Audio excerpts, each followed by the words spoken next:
មុនពេលថ្ងៃរះនៃប្រវត្តិសាស្ត្ររឿងព្រេងមួយបានកើតចេញពីខ្យល់សត្វដែលមានកម្លាំងមិនចេះចប់មានវាសនារស់នៅក្នុងលោកនៃភាពអស្ចារ្យដែលគេបំភ្លេចចោល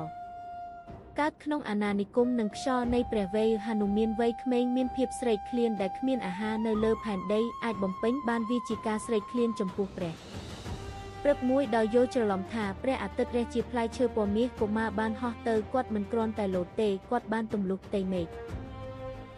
ញ័រនៅពេលកុមារចូលទៅជិតទ្វារព្រះអាទិត្យដើម្បីសង្គ្រោះចាក់វាលពីភាពងឹតព្រះឥន្ទ្រជាស្ដេចនៃព្រះបានវាយទ្រង់ចុះដោយភ្លេចបន្ទោនៃលោហធាតុដើម្បីសម្រាលទុក្ខព្រះខ្យល់ដ៏សោកសៅអាទិទេពបានផ្ដល់អំណោយដល់កុមារដែលធ្លាក់ពីលើការស្មានភាពអសកម្មប្រាជ្ញានិងអំណាចដើម្បីផ្លាស់ប្ដូរទម្រង់របស់គាត់តាមឆន្ទៈប៉ុន្តែមានការចាប់ដើម្បីរក្សាពិភពលោកឲ្យមានសុវត្ថិភាពពីអំពើអាក្រក់របស់គាត់បណ្ដាសាត្រូវបានដាក់លើគាត់ហនុមាននឹងភ្លេចអំណាចរបស់គាត់រហូតដល់ពេលដែលពួកគេត្រូវការពិតប្រាកដជាច្រើនឆ្នាំបានកន្លងផុតទៅនៅក្នុងការបម្រើដ៏ស្ងប់ស្ងាត់រហូតដល់ព្រះអង្គម្ចាស់វង្វេងមួយឈ្មោះរាមាបានមកដល់ដោយស្វែងរកភរិយារបស់គាត់ឈ្មោះស៊ីតានៅពេលនោះឧបាយកលនៃជោគវាសនាចាប់ផ្ដើមវិលការស្វែងរកបាននាំពួកគេទៅកាន់គែមនៃពិភពលោកដែលជាកន្លែងមហាសមុទ្រដ៏ធំនិងមិនអាចឆ្លងកាត់បានឈរនៅចន្លោះពួកគេនិងអាណាចក្រលង្កានៅពេលដែលពួកអ្នកចម្បាំងអស់សង្ឃឹមព្រឹទ្ធាចារ្យ Jambevan បានបោះជំហានទៅមុខគាត់បានខ្សឹបប្រាប់អាចកំបាំងពីបុរាណចូលទៅក្នុងត្រចៀករបស់ហនុមានដោយបំបែកត្រានៅលើការចងចាំរបស់គាត់ផែនដីចាប់ផ្ដើមញ័រហនុមានធំឡើងសាច់ដុំរីកដូចភ្នំសំឡេងក្រហមបន្លឺសំឡេងគោលាន់សមុទ្រទីបំផុតយៈបានភ្ញាក់ឡើងជាមួយនឹងការលោតផ្លោះដែលបំបែកដីនៅពីក្រោមគាត់បានហោះឡើងលើមហាសមុទ្រដែលជាផ្កាយដុះកន្ទុយមាសមានជីវិតឆ្លងកាត់ចន្លោះពណ៌ខៀវ